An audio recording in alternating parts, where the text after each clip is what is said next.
ইংরেজিতে। এই শুধু সাধারণ একটা সিম্পল স্ট্রাকচারে আপনি এই কথাগুলো বলতে পারবেন।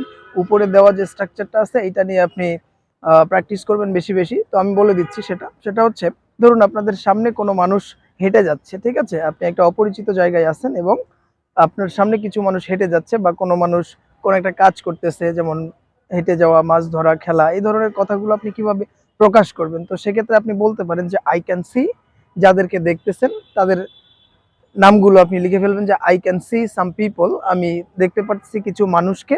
তারপরে যেটা করতে হবে যে কাজটা করতেছে সেই কাজটার সঙ্গে আপনি একটা আইএনজি যুক্ত করে দিবেন।